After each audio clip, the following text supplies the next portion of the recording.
Today's all about wide angle on the Nikon Z system from $159 to $2,500. We're going to look at test images and talk about the performance of these lenses from Nikon, from Viltrox, from Laowa, and TT Artisan.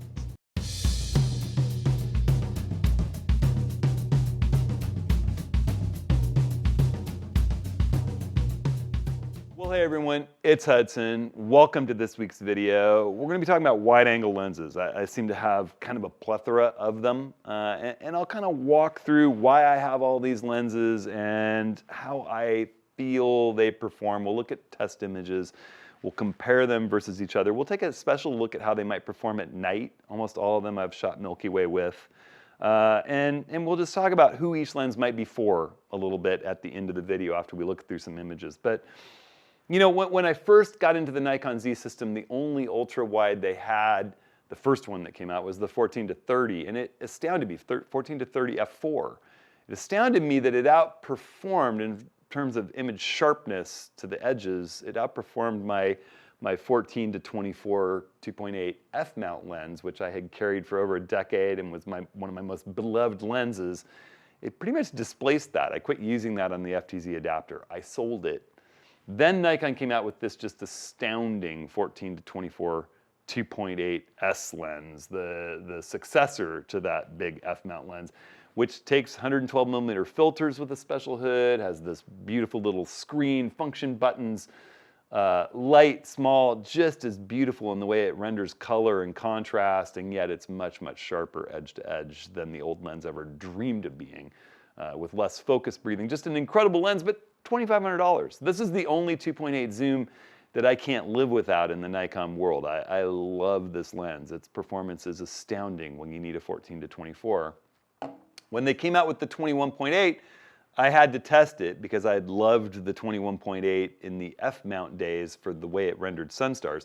This lens didn't match it for sunstars, but was incredibly sharp, edge-to-edge, wide open at 1.8 with almost no chromatic aberration. A perfect star lens for a star tracker. This has become my lens of choice for night photography work on a star tracker. It just has the most beautiful star field that it renders. You'll see in the sample images. Significantly cheaper. I know a lot of the people that come on my workshops have this lens because of my recommendation. It's only $1,046. And I have links to all of these lenses and all the other gear that I use and trust. You can always run over to hudsonhenry.com/ATS links. But if you also click this title of this video or the full description, depending on your format, you can run into the full description. And not only is there a chaptered out table of contents where it'll show where I'm testing which lens, but also there'll be links, my links, which help me out to buy any of these lenses that you're watching the video about. The next lens that I got that was really interesting as far as wide angle work, Viltrox hit me up to test this 16mm 1.8 lens, a little bit wider angle than the 20. And Viltrox has this history of just getting better and better with every lens release that they put out for the Z system. Their original lenses I wasn't floored by, but then along came much, much nicer lenses, including the 75 1.2 for DX. You could click right here to see my review of that lens. That lens blew my mind. It's only for DX crop. It won't cover full frame, but it's the most beautiful 75 1.2 and an incredible portrait lens for the Nikon DX system. So I was excited to try this 1.8, and I'll show you sample images. It really doesn't disappoint, particularly when you look at its price point being $549. I mean, you could buy 5 of these just about for a 14 to 24, and 16mm is a wonderful focal length for night work, for wide angle work. It's a great focal length. It also has the little readout screen the way that Nikon does on its premier lenses, 2 different programmable function buttons. I like the way their little readout screen works. It's color and it seems to just convey information a little bit better. Anyhow, we'll talk about its images. Then along comes Laowa with the 10mm full frame 0D, zero distortion, aimed at architecture and night photographers. And I've had a lot of people asking me to review this lens. Like all the other lenses I've talked about so far, beautiful build quality, everything feels metal. This one has a more modern aesthetic. It feels a little sci-fi, and feels really nice in the hand. It's a little bit more expensive than the Viltrox. It comes in at about $800. They're hard to get a hold of. Laowa loaned me this one to test out, which I appreciate. It is wide, you know, definitely for architecture, night work, things where you need to get as much of the world in the frame without fisheye distortion. Kind of unique, something you could only build in the mirrorless age. We'll take a look at images from it. And then I've got these two sort of surprising little performers. The Viltrox 20mm 2.8. This is a real plastic feeling, small, almost toy-like 20mm 2.8. It's very, very lightweight. It only costs am I reading that right? $176. A very affordable little Z lens, super light, great street shooting lens. And I think its performance stopped down a little bit is sort of surprising, including its night performance wide open is a little surprising. You'll take a look at some images. For being as light, affordable, and cheap as this is, for those looking for a bargain lens, I think you'd be surprised by its performance. Likewise, this manual focus, almost throwback, it has no digital metadata coming into the camera. It's all manual focus, but it's a 10mm for Nikon DX. So if you're shooting with the Z50, if you're really on a bargain, this lens is $159, and it is all metal. It almost has that feel that the Voigtlanders have. Beautiful focus feel to it. It takes filters. The filters are not huge because it's all built to only cover the DX crop circle. It's just this really nice feeling little mechanical throwback to the days of old.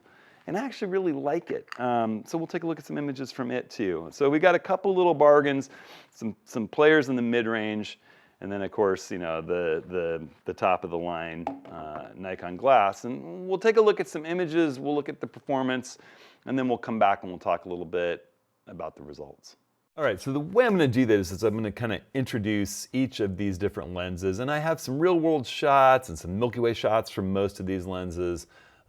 And some brick wall tests. You know, you'll see I've got brick wall tests for each of these lenses. What I like to do is go over to my kids' school, Capitol Hill Elementary, right nearby my home, and I will just set up in front of a nice, evenly lit brick wall that they have on the side of the building on an overcast day, and photograph the structure of the bricks with lenses just to sort of see where they're sharp at different apertures. I get nice and squared up on a good tripod. I use an exposure delay or timer mode to make sure there's no shake.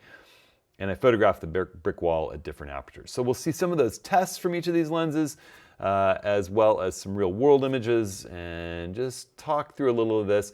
Then I'm going to compare some of these brick wall tests at wide aperture between each of these lenses for the thought about the Milky Way and working at wider apertures with these lenses.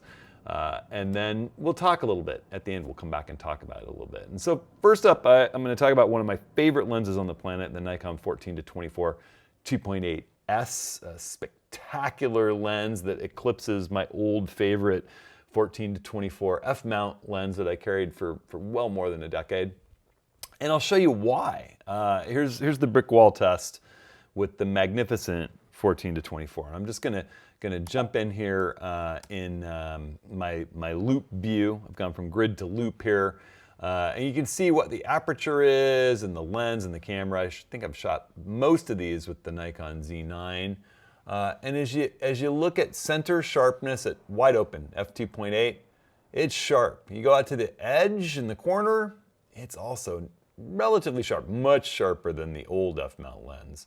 And as you'll see, you know, this is a unique zoom lens, and it has such beautiful performance and also an ability to kind of blur the background when you're close up on a subject. So, you know, here we stop down to f5.6. A lot of these Z-mount lenses, the newer lenses, I find perform at their best actually between sometimes wide open, sometimes f5.6.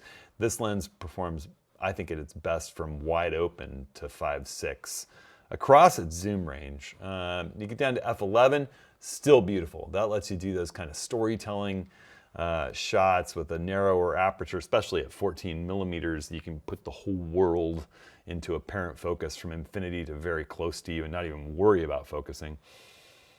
Stopping all the way down to f/22, you know, maybe Sunstar images, maybe trying to get even more looking like it's in focus.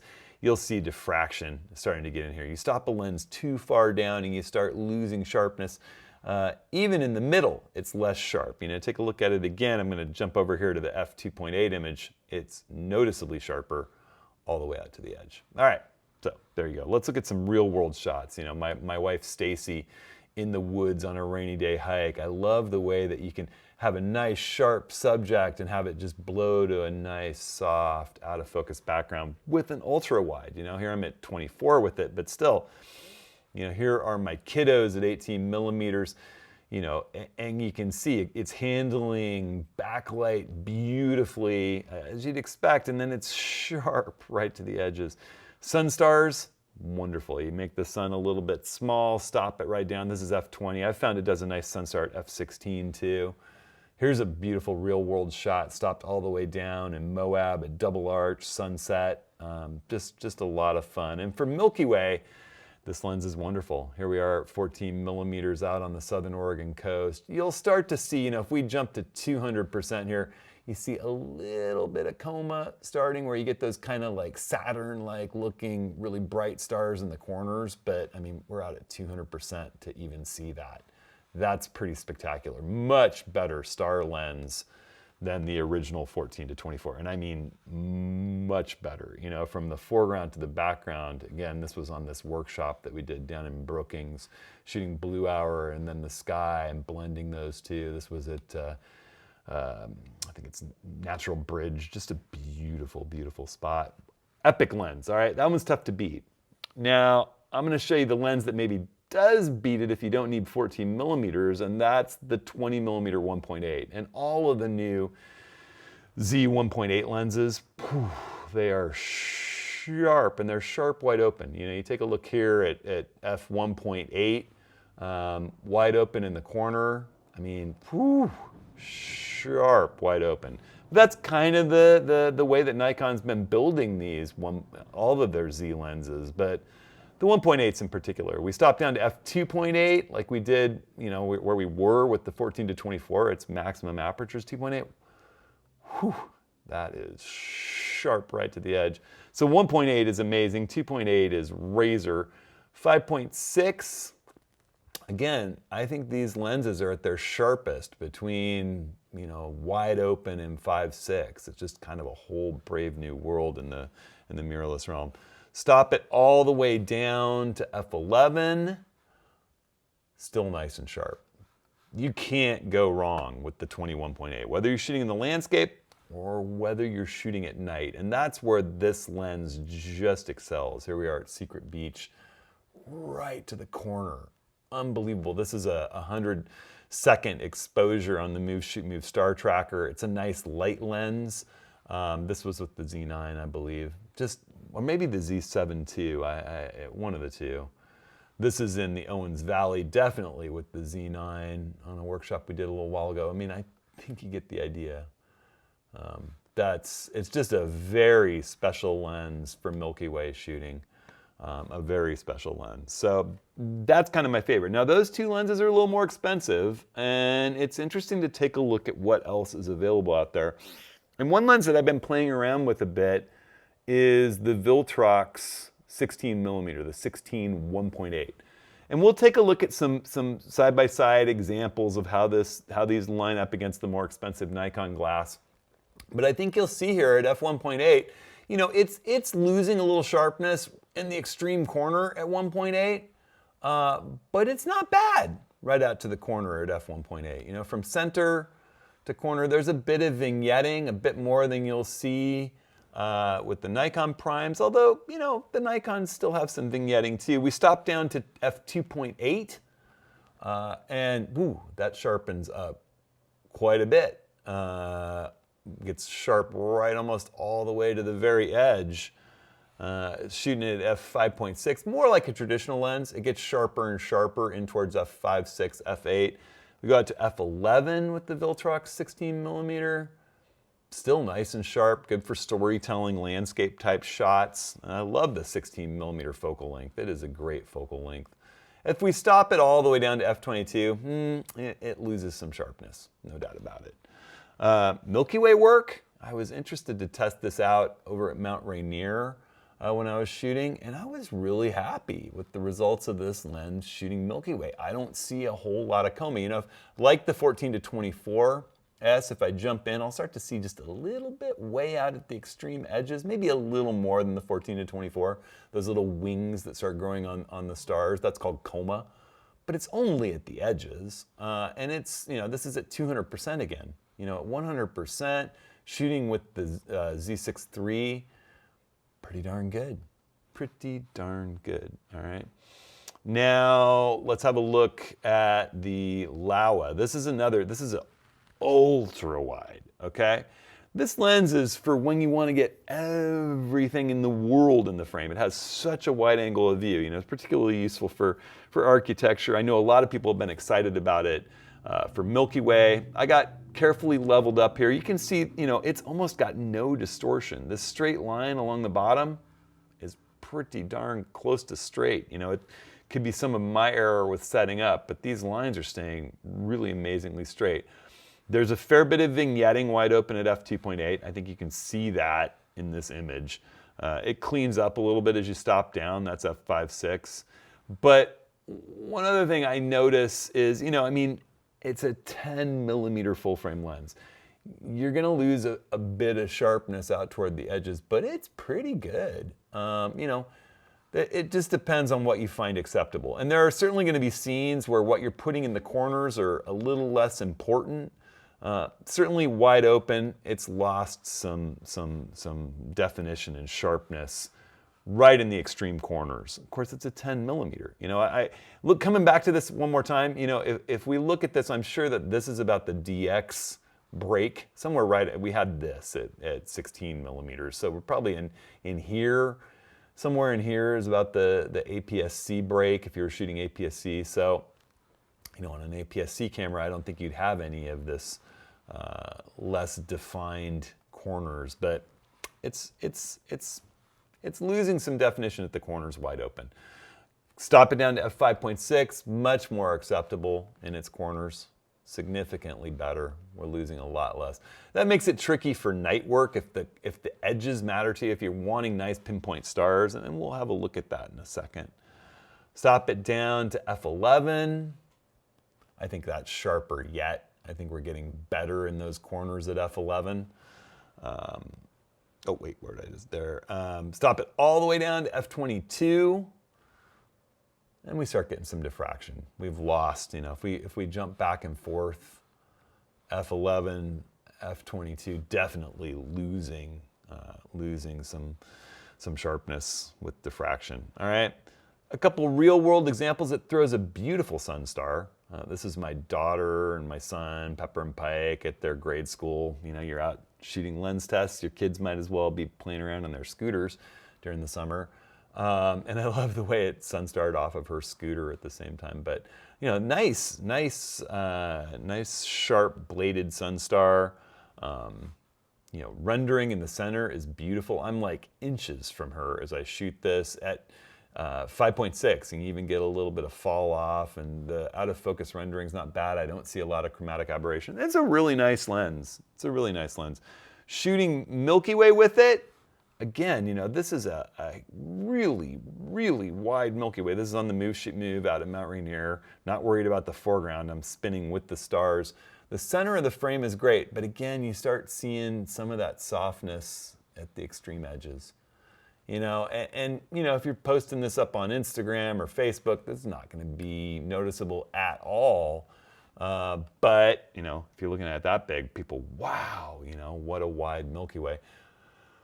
But, you know, going into print it, it's definitely feeling soft about the edges, wide open. And I'm also seeing, if we zoomed into 200%, more coma.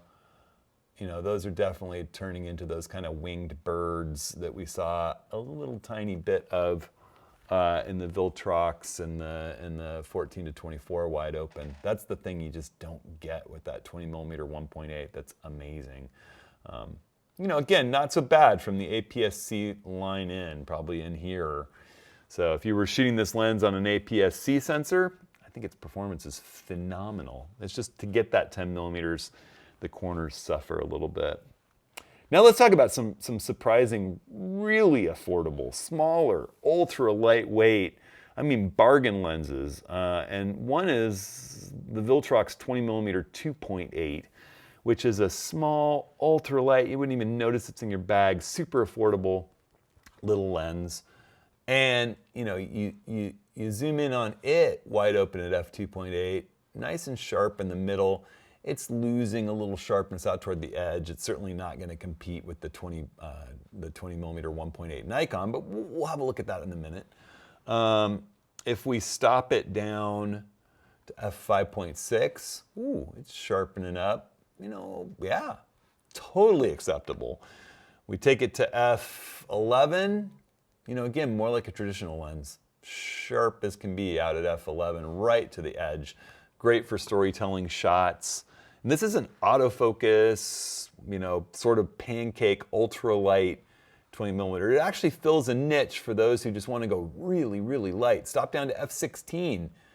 It doesn't suffer from diffraction as much as some of the other lenses we've been looking at. It's not as sharp as it was at f11. This lens is razor sharp at f11 and not bad at f5.6. You know, it only really suffers wide open.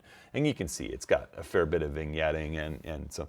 But it's autofocus. It has a nice rendering for autofocus details. I mean, maybe they're a little busier than you get from your amazing multi-$1,000 Leica lens or a Plena, but it's, you know, I mean, for a 20mm doing a portrait, nice and sharp, beautiful autofocus rendering. The autofocus works great. It's fun to be shooting moving people on our walk to school last fall. I've actually been playing around with this lens for a while. Highlights, I don't see a whole lot of chromatic aberration in those shadow transition to highlights, no purple fringing or any weirdness. Interesting sunstar. The minute I shot a sunstar with this lens, I thought, you know, that's interesting. And then taking it out to the river at night, I was playing around with a couple of these really affordable little lenses on the river at night. And I thought, you know, nice city street stars, even at f8.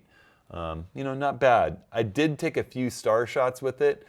I did a little Milky Way kind of late at night. You know, these are not too bad. You know, at f2.8, there's a little bit of that coma, but you know, it maybe isn't quite as sharp as I'd love out in the corners at 2.8. We talked about that with the brick wall test, and it plays through here in the star test, and we've certainly got winged corners out, you know, even inside the APS-C. But I mean, geez. Again, if you're shooting for Instagram or Facebook, nobody's going to notice that. It did a fine job. I kind of shot this at the end of the night at Mount Rainier when the Milky Way moved away from the mountain and it was getting a little bit washed out by pre-sunrise. You know, here's some just stars at night, another shoot with it. And, you know, not bad. This was at the ZF, so maybe it's a little better suited to that 24 megapixels than the 46 on the Z9. Still a little coma is visible, but not bad. And then a lens that's really surprised me, and that's the little 10mm manual focus TT Artisan lens. Now it's APS-C, so it's designed for the Z50, Z30, ZFC. It's really small. It's beautifully machined metal. Feels best of all these lenses except for the Nikon, the Nikkor Zs.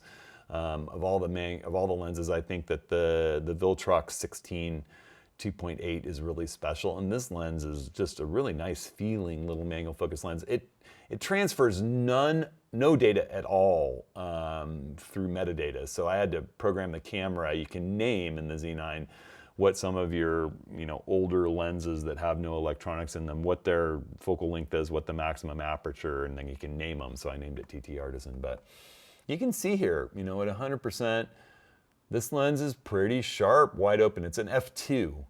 And again, that's only, you know, it's more like a 15mm because it's shooting at an APS-C crop.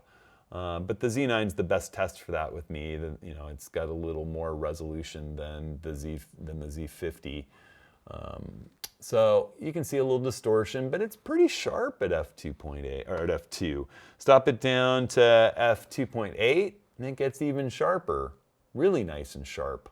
You know, for a little knock around manual focus, ultralight, super affordable lens, kind of a fun little guy to play with. Stopping down to, wait a minute, where was I before?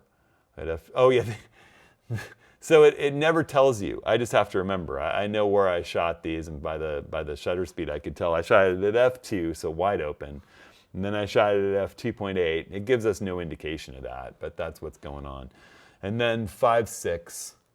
So this is f5.6, nice and sharp at f5.6. And then f11, a little less sharp than 5.6, maybe, I don't know, back and forth. Yeah, I'd say f11. I'd say it's a little more of the new school lens where it's the sharpest around 5.6. So f11, you lose a little to diffraction. f16, still not bad, a little more diffraction. But a nice sharp lens all in all. And it focuses really close. I mean, I was like in this beer can's face with that little ultra wide angle. And I noticed its Sunstar's interesting, you know, a little more tendency to ghost, a little more tendency to you gotta be careful with not getting too much source light in it. Again, you know, not a bad out of focus rendering, not much chromatic aberration coming through, nice and sharp. You gotta manually focus it now. But that Sunstar is kind of interesting, you know, it's that, you know, 7-bladed, more interesting sort of sun, or 8-bladed, more interesting sort of Sunstar. And I went down to the river and carefully manual focused this thing, stopped down a bit. I think I shot this at f11 for 10 seconds, and I just love what it did with the street lights at f11. Pretty darn cool. Now, granted, I went to shoot the Milky Way with this and just had the hardest time on the planet trying to manual focus a 10mm at night. It just was hard, and I found it didn't even really deserve inclusion. I'll try it again, but you know, it's more a little knock around, ultra wide that weighs almost nothing and costs almost nothing, and surprises me with its performance, but I don't know that it's a night shooting lens the way that some of the others are. All right, so there you have that. Let's have a look at some comparisons. So I'm actually going to jump in here and I'm going to filter down to just the purple images. And, you know, let's have a look at the 14mm at 14 Nikon, you know, the Nikon, compared to the 20mm at 1.8. All right, so I got both of those, and let's do compare view really quick. All right, so we've got the 20mm here and the 14mm there. You know, I think the 20mm beats the 14. Now the 14 is getting a little wider angle, obviously. You know, we're not seeing as much of the wall with the 20mm, but I think it's pretty darn close. The 14 is pretty darned amazing. But if we switch that 20mm to stop down to f2.8, so they're equivalent, I think at equivalent aperture, the 20 is definitely thumping the zoom. Well, that's normal, right? A prime has a tremendous design advantage over a zoom lens. So you get that 1.8 aperture at darn near equivalent performance to the 2.8 zoom, but with another 2/3 of a stop, which makes a huge difference at night. Actually, more than that, a stop and a third. It can be the difference between sitting for 4 minutes while your exposure finishes with long exposure noise reduction, or 90 seconds when you're doing Milky Way work, and that can be huge. So I'm a huge fan of the 20, and I shoot it wide open at night, and I just love the results. Both lenses are great, both lenses have their place, but a lot of times the 20 goes in my bag when I want to be lighter. So I'm going to use it more for comparison purposes, okay? And now we've got the 16mm Viltrox versus the 20mm 1.8. I'm looking at the wrong 20mm 1.8 though. Let's look at them apples to apples. So here's f1.8 on the Nikon versus the Viltrox. And you can see, I mean, in the middle, sure, actually the Nikon's color rendition and sharpness and contrast just kind of thumped the Viltrox across the board. But the Viltrox isn't bad until you compare it apples to apples to the Nikon, and then it gets tricky. If we stop both of them down a little bit, We're going to take them to 2.8. So we got the Viltrox on the left and the Nikon on the right. It's closer, but the Nikon is still just sharper. You know, you can't argue that, especially out on the edges. In the middle, it's a closer race. Both, you know, the Viltrox is an amazing deal. It really, truly is. Let's compare the Viltrox to the Laowa 10mm, you know, and if we're right in the center of the frame, they're both nice and sharp. Obviously, the 10mm is giving you a much wider frame of reference, a much wider frame of reference. But as we get out, you know, into the edge of the APS-C realm for the Laowa 10mm, the Viltrox, as we come out to the edge, they're both at f2.8. The Viltrox, you know, it's losing a little sharpness. The Laowa loses a fair bit of sharpness. I don't know. They're both great, you know, for what they're for. But I think that the Laowa holds its sharpness to the edge better than, I mean, the Viltrox holds it better than the Laowa. You're definitely, you know, I mean, it just depends if you want 10mm. You know, if you're shooting interiors and you can frame it so that it's just blank ceiling and not a whole lot of texture in the floor, in the foreground, you'll find compositions where you don't need as much detail along the edges, but you want that wider view. I can see the 10mm, but I think that the 16mm Viltrox performs way better in the corner until you get to the extreme edge.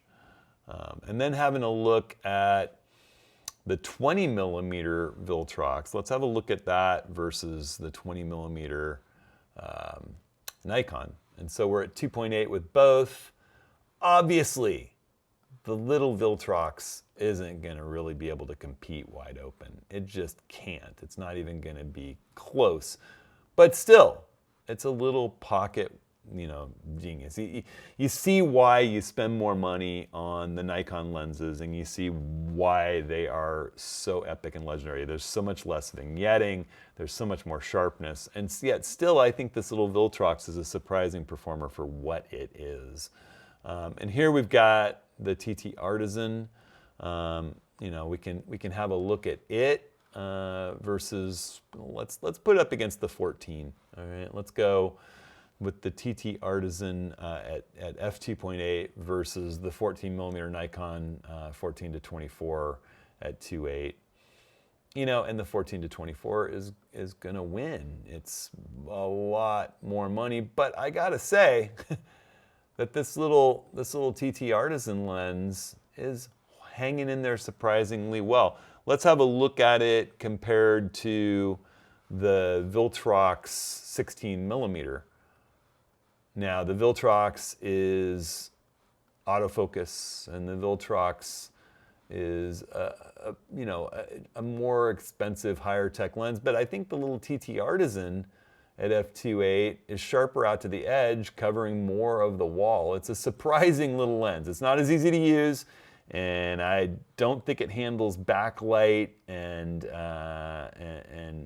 chromatic aberration as well as the Viltrox. I think the Viltrox is a better overall lens, but I continue to say this little TT Artisan lens is surprising, you know, for what it is. So, all interesting performers. I think they're all worthy of a look. Obviously, the Nikons rise head and shoulders above, and I think the Viltrox 16mm stands head and shoulders above a lot of the other third-party lenses that you can get for Nikon Z. All right, so I think you can see, you know, my impression is that if you own the 14-24 or you're lucky enough to have both the 20mm 1.8, none of these lenses are going to displace that as your highest quality glass. The Nikon lenses for the Z system are a pinnacle. They're the lenses to try to aspire to. They're expensive. You know, this is $3,500 plus worth of glass right here. Who are these other lenses for? Well, I think the 16mm 1.8 actually is something that the night photographer out there should consider playing around with. Just a little bit wider 16mm. It's small, it takes filters. You can put a night filter on this very easily. And it is a nice performer. It's a great landscape lens. Anybody that's on a little bit of a budget but could still afford that $550 and wants a quality wide-angle lens, this Viltrox is really, really nice. The 0D, the 10 millimeter lens, for those who really just need to get the entire world in the frame. If you stop this lens down, it sharpens up. If you're shooting night work and the corners matter a lot to you, you're probably going to wind up cropping away some of that 10 millimeter coverage. It just breaks down a bit in the corners, or at least this sample that I received from them does. But it has its purpose. And like I said, for the architecture photographer, you can be careful with your framing. You know, maybe you frame it so that you can crop a little bit away at the bottom edge of the frame and you put nothing but ceiling in the top edge of the frame where there's not a lot of detail, and you'll never know that it's not razor sharp all the way to the corners and get the widest possible view of big, beautiful modern spaces. You know, definitely an interesting lens, beautifully made.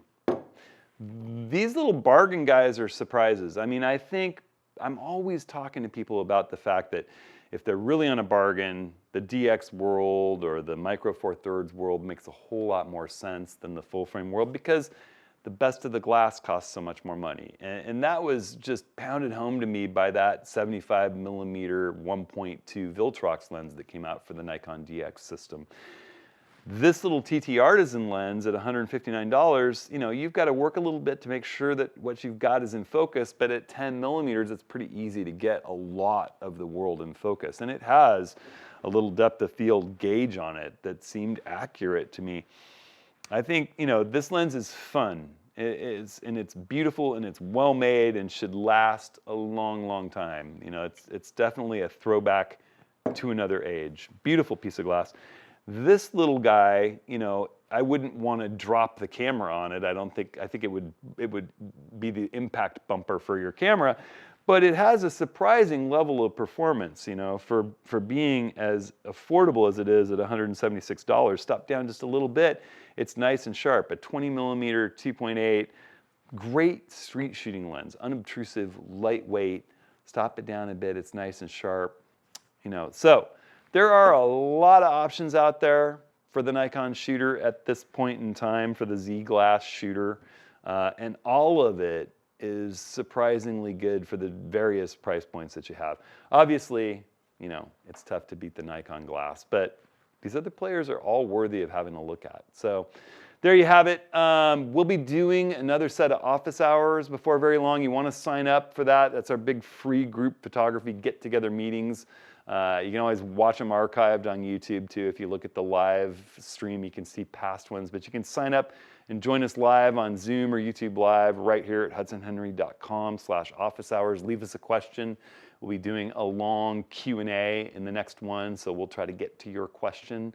And I just hope everybody is out there staying safe, staying creative. I want to thank everyone for all the input that you give to me. It is really your questions, comments, emails that drive the content on this channel, and I appreciate everyone so much as a community. So thanks again, and we'll see you next week.